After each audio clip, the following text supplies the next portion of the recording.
మన ప్రభు మన రక్షకుడైన యేసుక్రీస్తు వారి యొక్క శక్తిగల నామములో ప్రతి ఒక్కరిని కూడా ఉపవాస ప్రార్థనకు ఆహ్వానిస్తూ ఉన్నాను. నేటి అంశము 10 మంది కుష్ఠరోగులకు స్వస్థత. Healing lepers. Today's topic from the throne of grace. Healing lepers.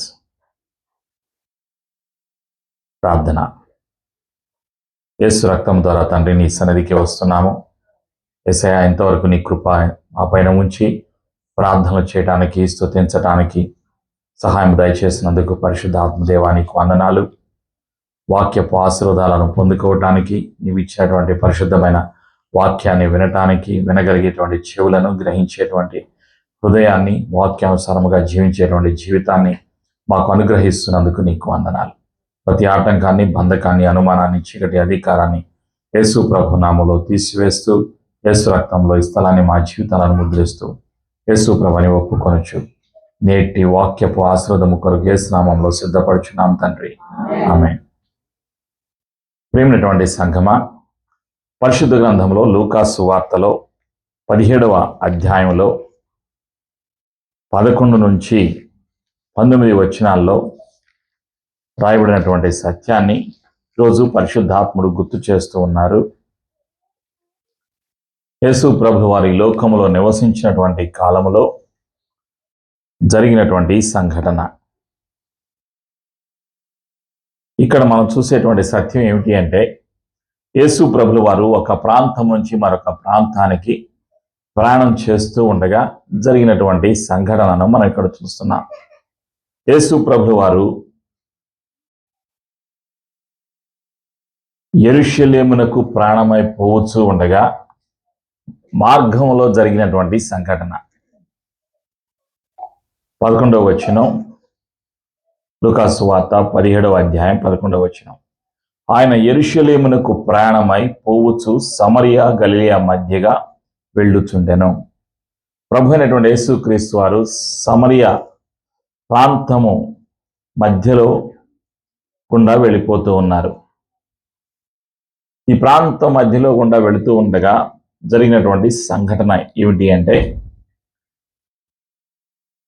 అక్కడికి 10 మంది కుష్టు వ్యాధులు వచ్చారు.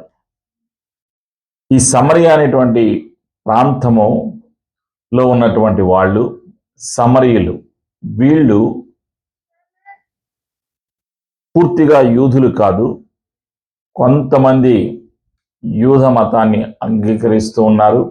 అంటే సగం యూదులు, సగమేమో అన్యులు. వాళ్ళు వివాహాలు కొందరిని చేసుకున్నటం ద్వారా, యూదులను చేసుకోవడం ద్వారా వాళ్ళు కొంతమంది యూదుల ఆచారాన్ని అనుసరిస్తూ ఉన్నారు. మిగిలిన వారందరూ కూడా అన్యుల ఆచారాలని అనుసరిస్తూ ఉన్నారు వీళ్ళు. అయితే యూదులకి ఈ సమరయులంటే ఇష్టం లేదు. యూదులకి ఈ సమరయులతో సహవాసం చేయటం కానీ, వాళ్ళతో కలిసి భోజనం చేయటం కానీ వాళ్ళు చేయరు. యూదులు సమరయుల్ని అంటరాని వారుగా చూస్తూ ఉంటారు. ఈ యొక్క సమరయులు యొక్క నివసించేటువంటి స్థలాలు యూదులు నివసించేటువంటి స్థలాలకి దూరంగా ఉంటాయి. వీళ్ళు కలిసి ఒకే ప్రాంతంలో నివసించరు. వేరువేరు ప్రాంతాల్లో వీళ్ళు నివసిస్తూ ఉంటారు. అయితే ఈ సమరయులు యూదుల పండుగలను ఆచరిస్తూ ఉంటారు, యూదుల ఆచారాలని ఆచరిస్తూ ఉంటారు. తరువాత అన్యుల యొక్క ఆచారాలని కూడా వీళ్ళు ఆచరిస్తూ ఉంటారు.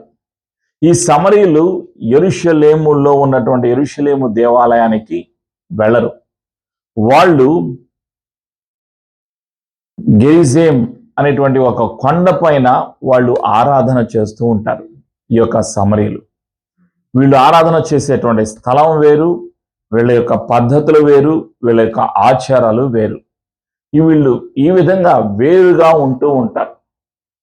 అయితే ప్రభు అయినటువంటి యేసుక్రీస్తు వారు ఒకరోజు యెరూషలేమునకు ప్రయాణమైపోతూ ఉండగా సమరియా గలిలయ మధ్యగా వెళ్ళుచుండెను. మధ్యలో వెళుతూ ఉన్నారు. దారిలో జరిగినటువంటి సంఘటన ఏమిటి అంటే, అక్కడికి 10 మంది కుష్టు వ్యాధులు అక్కడకు వచ్చారు. సహజంగా కుష్టు వ్యాధుల్ని గ్రామాలలో ఉండనివ్వరు. గ్రామాలకి దూరంగా వాళ్ళు ఉంటూ ఉంటారు. ఎందుకంటే ఆ రోజులలో కుష్ఠవ్యాధి అంటువ్యాధి. అంతేకాకుండా ఆ రోజుల్లో వీళ్ళని గ్రామాల్లో, ఊర్లలో, ఇళ్లల్లోకి రానివ్వరు. వాళ్ళని ఎవరు కూడా లోపలికి రానివ్వరు. వాళ్ళంతా కూడా ఒక ప్రాంతంలో వేరుగా ఊర్లకి, గ్రామాలకి దూరంగా నివసిస్తూ ఉంటారు. ప్రభువైనటువంటి యేసుక్రీస్తు వారు ఆ ప్రాంతానికి వచ్చారు అన్న సంగతి వీళ్ళకి తెలిసింది. వీళ్ళు విన్నారు. ఈ 10 మంది కుష్ఠవ్యాధులు విన్నారు.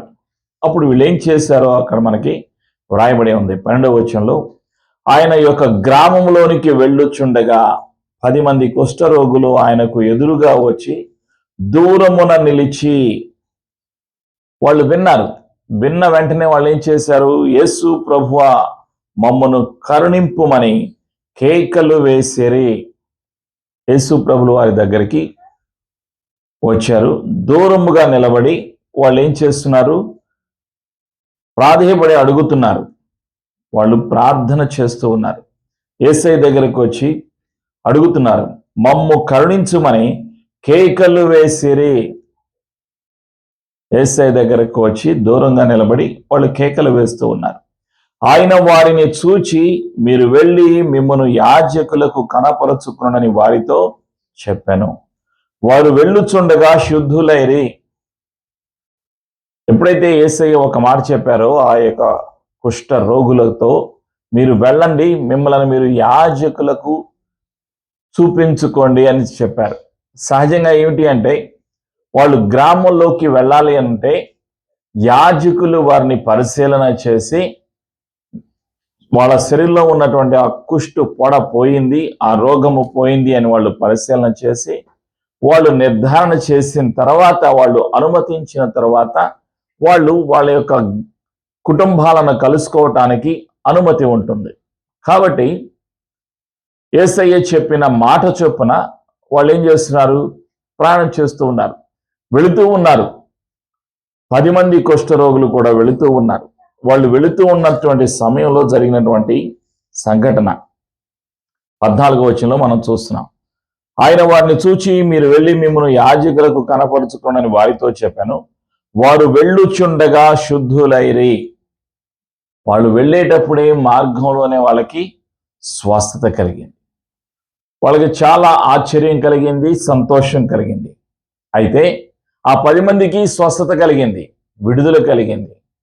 ఆ తర్వాత జరిగినటువంటి సంఘటన ఏమిటి అంటే 15వ వచనంలో, వారిలో ఒకడు తనకు స్వస్థత కలుగుట చూచి గొప్ప శబ్దముతో దేవుని మహిమపరుచుతూ తిరిగి వచ్చి ఆయనకు కృతజ్ఞతాస్తులు చెల్లించుచు ఆయన పాదముల యొద్ద సాగిలపడెను. వాడు సమరయుడు. ఆ వ్యక్తి, ఒక్క వ్యక్తే వచ్చాడు, మిగిలినటువంటి 9 మంది రాలేదు. వచ్చి ఏం చేస్తున్నాడు? మహిమపరుస్తూ ఉన్నాడు, కృతజ్ఞతలు తెలియచేస్తూ ఉన్నాడు.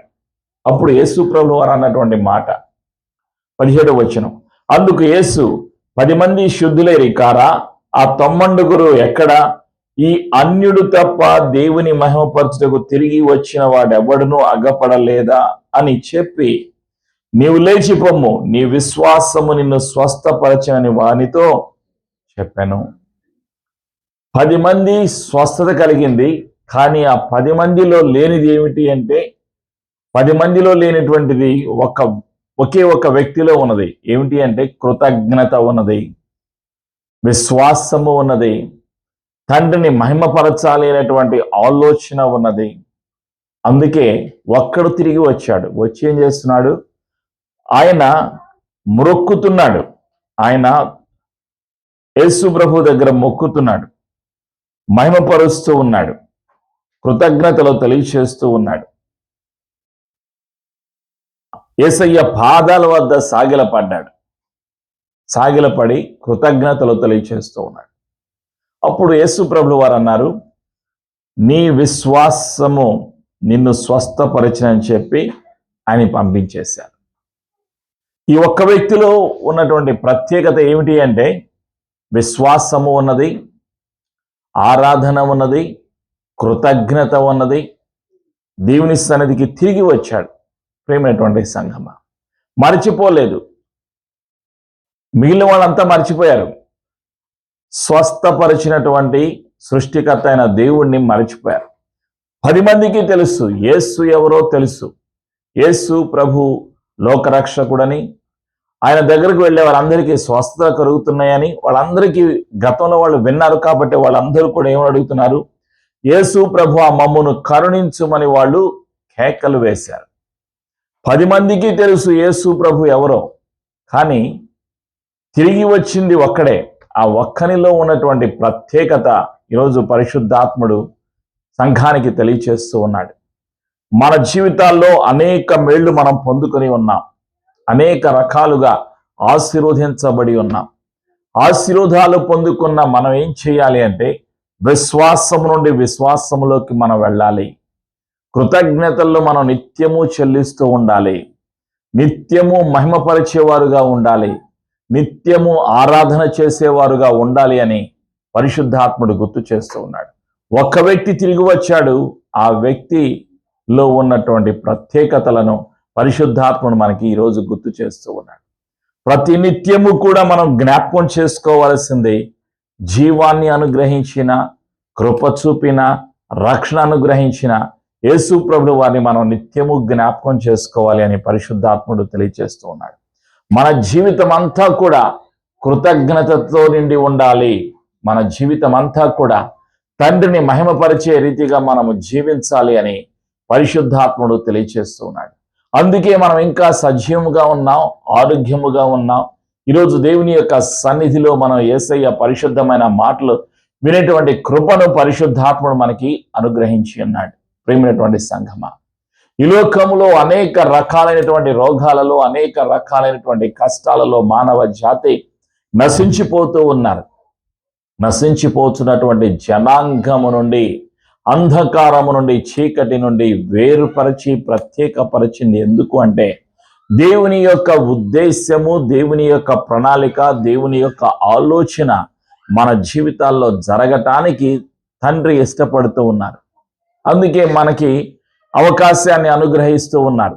ఏమిటి అవకాశం అంటే మనము పొందుకున్నటువంటి ఆ రక్షణను, పొందుకున్నటువంటి ఆ జీవాన్ని, నిత్య జీవాన్ని మనము నిరంతరం ప్రకటించేవారుగా కృతజ్ఞత హృదయము జీవితము కలిగి జీవించాలి అని పరిశుద్ధాత్మను మనకి గుర్తు చేస్తూ ఉన్నాడు. యేసయ్య కృప మనందరికీ సదా తోడేయుండును గాక. ఆమేన్. ప్రార్థన చేసుకుందాం. పరిశుద్ధాత్మ దేవాని సహాయమునకై వందనాలయ్యా.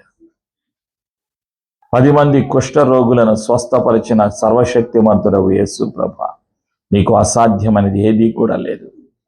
నీవు సర్వశక్తిమంతుడవు, సకల ఆశీర్వాదాలకు కారణభూతుడైన దేవుడవు, నిత్యము జీవమును అనుగ్రహించిన దేవుడవు, జీవాధిపతివి, స్వస్థతను అనుగ్రహించే దేవుడవు. యేసు ప్రభా, నీవు పొందిన గాయాల ద్వారా స్వస్థతను మాకు అనుగ్రహిస్తున్నందుకు నీకు వందనాలు. ప్రతి బలహీనత, ప్రతి బాధ యేసు ప్రభు నామంలో తొలగిపోవును గాక. విడుదల, స్వస్థత యేసు ప్రభు నామంలో కలుగును గాక. నిత్యము కృతజ్ఞతా హృదయము కలిగి జీవించటానికి, మేము పొందుకున్నటువంటి ప్రతి ఆశీర్వాదాన్ని జ్ఞాపకం చేసుకోవటానికి, నీ రక్షణను జ్ఞాపకం చేసుకోవటానికి, నీ రక్షణను ప్రకటించటానికి, నీవు చేసిన ప్రతి మేలును జ్ఞాపకం చేసుకొని ప్రతి స్థలములో యేసయ్య నీ కొరకు సాక్షులుగా జీవించటానికి మమ్మల్ని సిద్ధపరుస్తున్నందుకు, పంపుచున్నందుకు నీకు వందనాలు. నిత్యము నిన్ను మహిమపరిచేవారుగా, నీ సన్నిధికి కృతజ్ఞతలు చెల్లించేవారుగా మా జీవితాలను నడిపిస్తున్నందుకు పరిశుద్ధాత్ముడ కృతజ్ఞతలు తెలియచేస్తూ యేసు ప్రభు నామంలో ప్రార్థించి ఆశీర్వాదాన్ని, జీవమును, స్వస్థతను యేసు ప్రభు నామంలో కలిసి పొందుకొనుచున్నాము తండ్రి. ఆమేన్.